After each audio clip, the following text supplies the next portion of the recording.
माझी तर आता लग्नाची आशाच मावळत चालली. कधी येणार आहे माझा सोलमेट कोणास ठाऊक. नक्की येईल सरू मावशी. देवाने प्रत्येकासाठी कुणी ना कुणीतरी योजून ठेवलाय. बघा तुमचा सोलमेटही लवकरच मिळेल तुम्हाला. असं झालं ना तर खरंच एक चंद्रहार देईन तुला.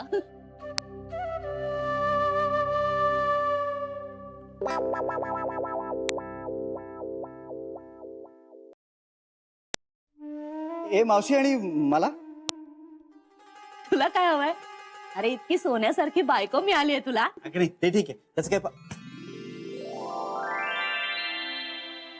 नाही नाही पण ते जाऊ दे. पण मला सांग ना म्हणजे मलाही काहीतरी मिळालं पाहिजे. हं? तुला काय रे जीव ओवाळून टाकायला सांगितलंस ना तर तेही करेन.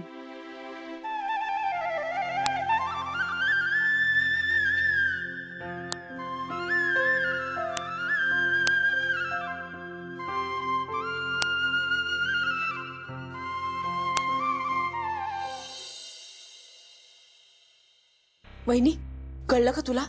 काय झालं? झालं बोलणं? झालं बोलणं? आई समोरच झालं. काय झालं? अगं श्रीनी चंद्रहार सरूसाठी घेतला होता. बघा वहिनी, याला म्हणतात काखेत कळसा आणि गावाला वळसा. नशीब. उगाच आपण श्रीवर संशय घेतला. नाही तो घेतलाच पाहिजे, कारण त्याची गाठ ज्यांच्याशी पडली ती काही माणसं धड नाहीयेत, फार पोचलेली आहेत. कशाला उगाच कोणाला असं बोलायचं आपण? अगं मी उगाच नाही बोलत आहे. त्या माणसांना दळभद्रीपणा करायची सवयच आहे. निलाजरेपणाचा कळस आहे नुसता. पण आता आई आणि श्री यांचं काही व्हायला नको म्हणजे झालं. नाही नाही युद्ध वगैरे काही होणार नाहीये. पण आईच्या मनात ना काही प्रश्न आहेत जे तिला श्रीला विचारायचे. ते विचारल्याशिवाय ती काही गप्प बसणार नाही. ही दोघं बोलायची म्हणजे धडकी भरते मला. अगं नाही सगळं छान होईल. आता आईचा मूड खूप छान आहे. अरे देवा, म्हणजे आत्ताच गेला श्री? हो ग, आईनीच त्याला बोलावून घेतलं म्हणून तर मी इथे आले ना. आता श्री खोलीतून हसत बाहेर येईपर्यंत माझ्या जीवात जीव नाही येणार. तू नको ना काळजी करूस, सगळं ठीक होईल. आता पुन्हा काही रामायण घडायला नको म्हणजे मिळवलं. चोरून ऐकूया. नको नको नको, आई उगाच चिडेल. त्यापेक्षा असं करूया ना, बाहेर जाऊन त्याची वाट बघूया. चल चल चल. चल.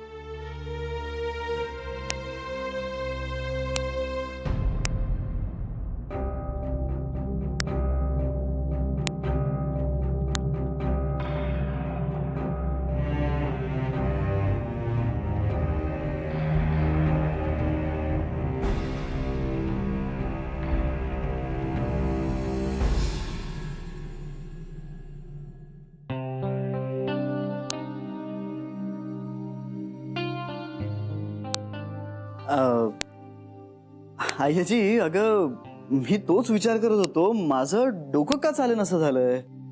म्हणजे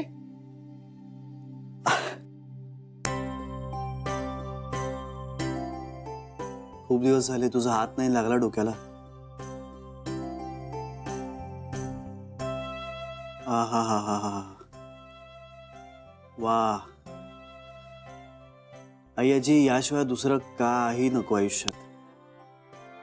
तुझा हात असाच सदैव माझ्या डोक्यावर राहू दे. आज जरा तुझ्याविषयी शंका आली होती. कसली? तू तिसरा चंद्रहार कुणासाठी घेतला होतास म्हणून. मग नंतर कळलं तू सरूसाठी घेतला होतास. अगं मग तुला काय वाटलं मी कोणासाठी घेतला होता? खरं सांगू, अर्थात विषय वादाचा आहे म्हणून म्हटलं. आयजी, आपल्यात कुठलेच वाद नाहीयेत. आपल्यात फक्त प्रेम आहे आणि तू माझ्या आयुष्यात सदैव हवीस मला. असं असूनही मतभेद असू शकतात. असू शकतात ना, पण ते किती वाढवायचे हे आपण ठरवायचं ना. मला ते वाढवायचे नाहीच आहेत, म्हणून तर मी सगळ्यातून अंग काढून घ्यायलाही तयार आहे. आयजी, असं नको ना बोलूस. बोलणं टाळल्यानं समस्या टळत नाहीत हे तुझंच वाक्य आहे ना. मला पटलंय ते. मौन सगळ्यावरचा उपाय नाही हेही कळतंय. तेच माझं म्हणणं आहे. मला गोल गोल बोलता येत नाही, मी स्पष्टच विचारते. जान्हवीच्या आईनं त्यांच्या घरची बिलं तुला दिली होती भरायला.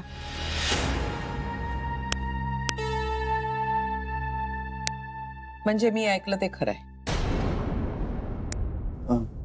काय ऐकलंयस तू? जान्हवीची आई ऑफिसमध्ये त्यांच्या घरची बिलं घेऊन आली होती आणि तू त्यांना 50,000 दिलेस. शिवदे मॅडमनी घरी रिपोर्टिंग केलेलं दिसतंय. ऑफिसमध्ये शिवदे मॅडमना आय्याजीचा चमचा का म्हणतात हे आत्ता कळलं. पण ठीक आहे, त्यांची आय्याजीवर एवढी श्रद्धा आहे, निष्ठा आहे, त्याला मी तरी काय करू. पण आज कित्येक दिवसांनी आजी चांगल्या मूडमध्ये आहे आणि माझ्याशी पहिल्यासारखी वागते. आता यात तिला न आवडण्यासारखं खरं तर काही असण्याचं कारण नाही. पण आता ती नॉर्मल व्हायला लागलेली असताना पुन्हा नव्या वादाला तोंड फोडायला नको. त्यापेक्षा आत्ता खोटं बोलतो आणि नंतर सगळं सुरळीत झाल्यानंतर तिच्या पुढे प्रेमानं कबूल केलं की मग फार मनावर नाही घेणार ती. असं खूपदा केलंय तिनं. तुझ्या मौनाचा अर्थ मी हो असा धरू?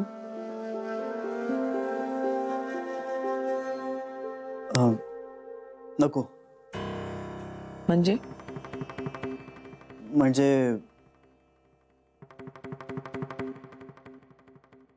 म्हणजे तुझ्या प्रश्नाचं स्पष्ट आणि ठाम उत्तर नाही असं आहे. हो, जान्हवीची आई त्यांच्या घरची बिलं घेऊन ऑफिसमध्ये आली होती. पण अगं, तिच्या बाबांना नीट चालता येत नाही. तिच्या आईला बिलं भरणं वगैरे ह्यातलं काही फारसं कळतही नाही. आणि पिंट्या तर आता परीक्षेमध्ये बिझी झाला ना, त्यामुळे बिलं भरण्यासाठी कोणी ऑफिसमधला माणूस पाठवता येईल का असं विचारायला तिची आई आली होती ऑफिसमध्ये. आपण त्यांची बिलं भरावीत अशी अपेक्षा नव्हती त्यांची.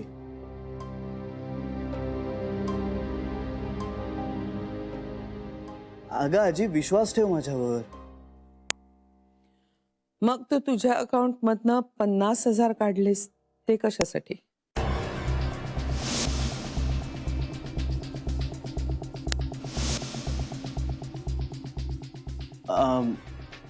नंदनसाठी. नंदनसाठी? हो, नंदन होता ना तिकडे.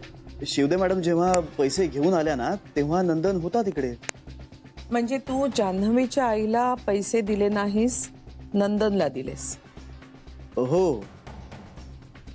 अरे पण नंदननी परवाच तर ₹1,00,000 घेतले होते ना, ते फिटायच्या आधीच तू त्याला 50,000 अंगावर दिलेस? अगं, बिचारायला गरज होती. गरज कुणाला आणि कधी नसते श्री. आपण जेवढं कमावतोय त्यात भागवण्याची सवय असली पाहिजे माणसाला. सारखे उसने पैसे दिले तर माणूस सोकावतो. आय्याजी, अगं कोणी सोकावत नाही. आणि आपल्यासाठी ही खूप महत्वाची माणसं आहेत. आणि माझं असं स्पष्ट मत आहे की माणूस जर अडचणीत असेल ना तर तो त्याचे 100% एफर्ट्स देऊच शकत नाही कामामध्ये. आणि कंपनीचा मालक या नात्याने समोरचा जर अडचणीत असेल तर त्याला अडचणीतून बाहेर काढणं हे माझं कर्तव्य आहे. म्हणजे माझ्या आयुष्यातली प्रत्येक व्यक्ती ही टेन्शन फ्री आणि आनंदी असायला हवी आहे मला. आणि मग एकदा माणूस आनंदी, टेन्शन फ्री असला ना की मग कंपनीच्या कामासाठी तो 100% एफर्ट्स देऊ शकतो. तुझ्याशी वाद घालण्यात कधी जिंकलीये मी? वाद घालू सुद्धा नकोस.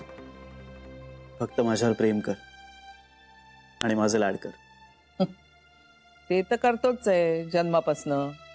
पण मग आता तुझे सगळे गैरसमज दूर झालेत का? हो.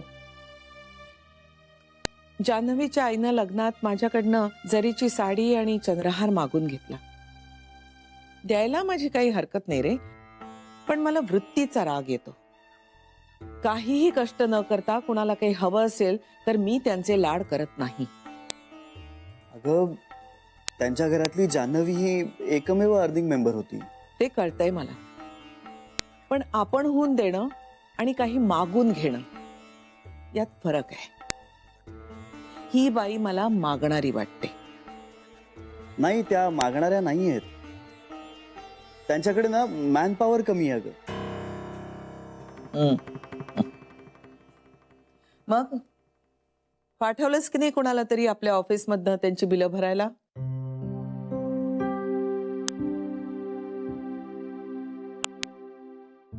काय बघतोयस? खूप दिवसांनी आय्याजीला ऐकल्यासारखं वाटलं. नाहीतर इतके दिवस भागीरथी गोखल्यानंच ऐकत होतो.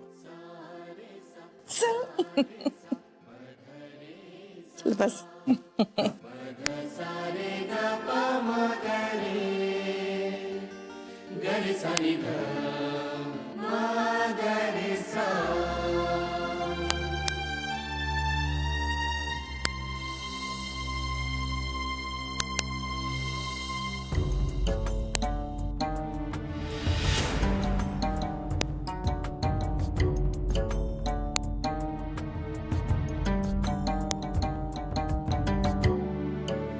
काय झालं श्री? कशाचं? अरे आईने बोलवलं होतं ना तुला? हो. का बोलवलं होतं?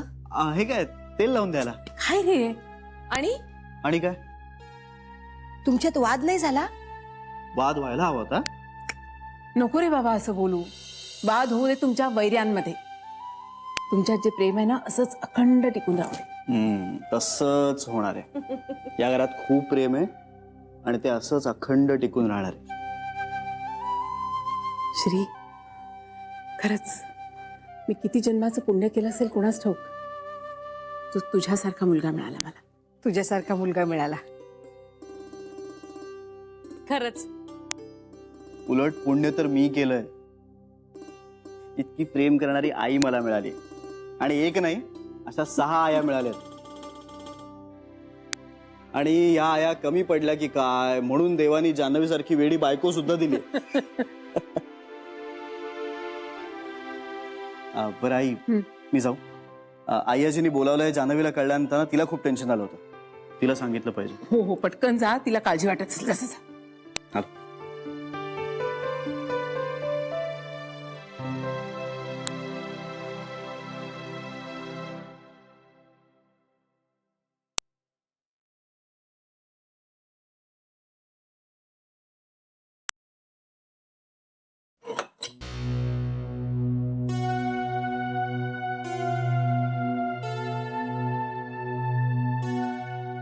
काय झालं श्री? जान्हवी, मन घट्ट कर. बाप रे, त्या खूप चिडल्या का रे? काय झालं सांग ना, मला भीती वाटते. बोल ना, पटकन बोल ना. हा, आई आजी असं कधी वागू शकेल असं वाटलंच नव्हतं का मला. म्हणजे आता काय सांगू तुला. श्री, हे धडधडत आहे रे. सांग ना लवकर. अगं मी आई आजीला कन्व्हिन्स करायला गेलो होतो पण पण काय? पण हा, सांग ना लवकर. अगं तशी वेळच येऊ दिली नाही तिने. म्हणजे ऑलरेडी निघून गेल्या? नाही, ती ऑलरेडी काय श्री? ती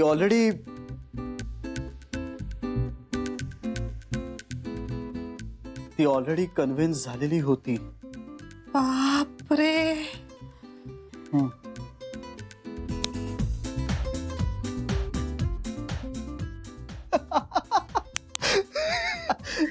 काय अरे अरे अरे तू नेहमी असं वागतोस. तू का असं वागतोस? तुला माहिती ना मला नाही धक्के सहन होत. अगं पण हा सुखद धक्का होता. पण माझा जीव गेला असता त्या सुखापर्यंत पोचता पोचता. सॉरी परत अशी मस्करी नको करूस. Sorry, I am sorry.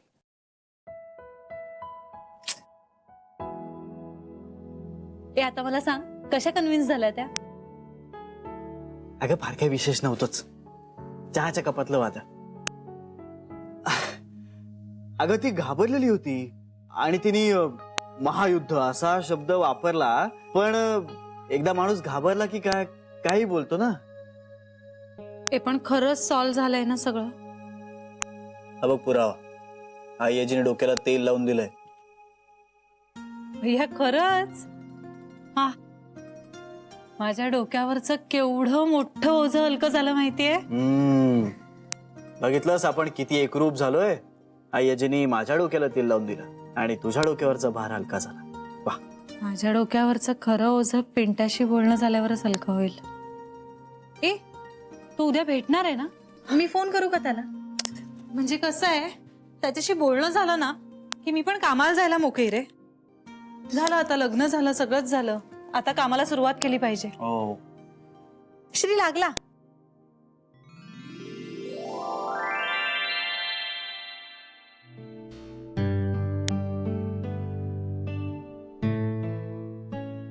उचललाच नाही त्याने. पुन्हा एकदा ट्राय करू. हो बघ ना, ट्राय कर.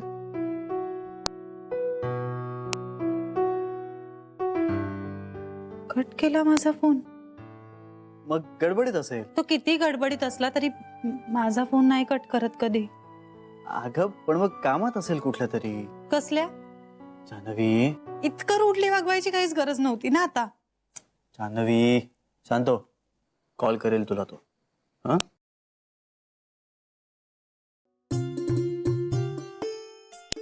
काय ते मी करते. अगं सगळी कामं तुलाच करायची असतात का? माझी कामं मीच करणार. अगं मदत म्हणून. नकोय मला. ठीक आहे. सरू मला कळलं ते खरंय का ग? काय कळलंय तुला? मला असं कळलंय की ते तुझ्याकडे ते हे थांबा आठवेला मला. तुझ्याकडे पेन आहे? पेन कशाला हवंय आता तुला? मला पेन दे ना. मी परत बाहेर जाते, इंदू वहिनींना विचारते, त्यांनी मला काय सांगितलं ते हातावर लिहून घेते आणि तुला विचारायला येते. अगं असं काय करतेस? इंदू वहिनींनी ना काहीतरी खूप महत्वाची बातमी सांगितली. म्हणजे ती ऐकून खरं तर थोडा वेळ मला धक्का बसला होता, पण मी म्हटलं की असं इंदू वहिनी सांगतात त्याच्यावर नको विश्वास ठेवायला, आपण स्वतः जाऊन विचारूया. म्हणून मी आले धावत तुला विचारायला की तुझ्याकडे चंद्रहार आहे का. पण काय विचारायचं तेच विसरली.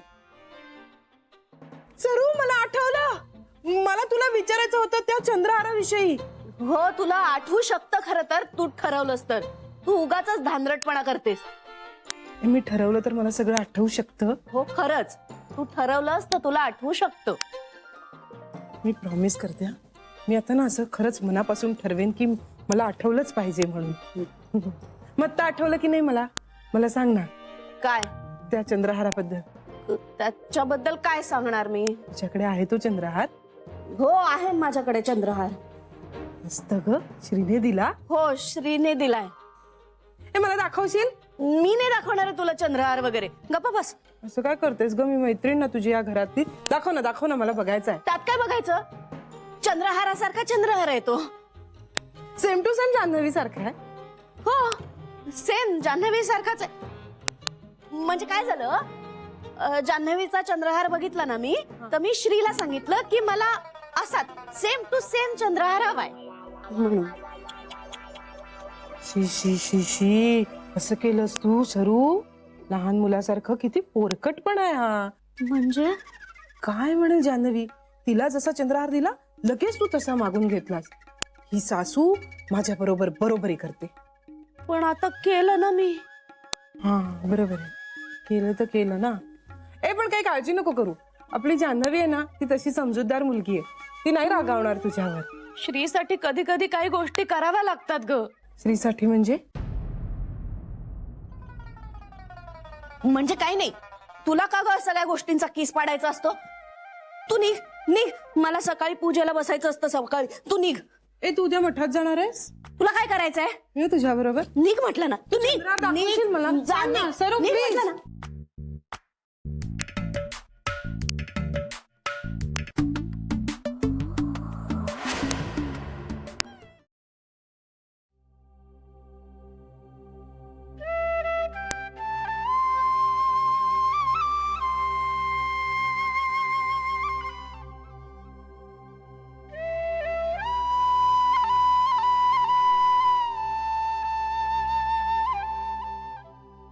जान्हवी काय चाललंय? नाही ते ऍक्च्युली काय झालंय? खूप टेन्स्ड वाटतेस. झोप नाही येते. पिंट्याला फोन लावत होतीस ना? आता मला हे कसं कळलं हा प्रश्न तुला पडायचं काहीही कारण नाहीये.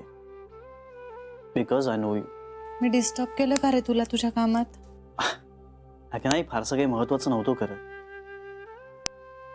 पण तू खूप स्ट्रेस्ड वाटतेस. पिंटाची खूप काळजी वाटते रे. तो तुला उद्या भेटणार आहे ना? म्हणालाय तरी अगं पण मग म्हणालाय म्हणजे भेटेल ना. नाही भेटला तर असं का करेल तू? माहित नाही रे, मला उगाच असं मनात वाटतंय की तो नाही भेटणार. पिंट्या साहेब उचल. हॅलो, ताई फोन केला होतास? कुठे आहेस तू पिंट्या? मी बाहेर आहे का जरा. कुठे? तू का फोन केला होतास ते तर सांग. तू माझा फोन कट का केलास ते सांग. अगं कट नव्हता केला. तू कट केलास फोन. ताई फोन का केला होतास ते सांगणार आहेस की नाही? आपण भेटणार आहोत ना उद्या? उद्या? काय झालंय? उद्या नाही जमणार ग. का? अरे मी वाट बघते उद्याची. मला खूप बोलायचंय रे तुझ्याशी. असं का करतोय सांग. हा नाही भेटायचं म्हणतोय बघ उद्या. पिंट्या, इकडे दे, मी बोलतो. हॅलो. हा पिंट्या, काय झालं रे? भाऊजी अहो उद्या नाही जमणार मला भेटायला. बरं मला सांग, आत्ता कुठे असतो? आता नेहरू नगर. अरे म्हणजे तू आमच्या घरापासून 10 मिनिटाच्या अंतरावर आहेस. हे बघ, तू एक कर, आहेस तिकडेच थांब, मी आत्ताच्या आत्ता जान्हवीला घेऊन येतो. हा अहो पण पिंट्या प्लीज, ताई रडतीये तुझी इथे. ऐक, आम्ही एक 10 मिनिटात पोहोचतोय. काय म्हणाला? 10 मिनिटात त्याला भेटूया. उद्या का नाही भेटत आहे पण? जान्हवी, कल करे सो आज, आज करे सो अब. चल भेटूया त्याला. मी रेडी होऊन येतो, लगेच निघूया.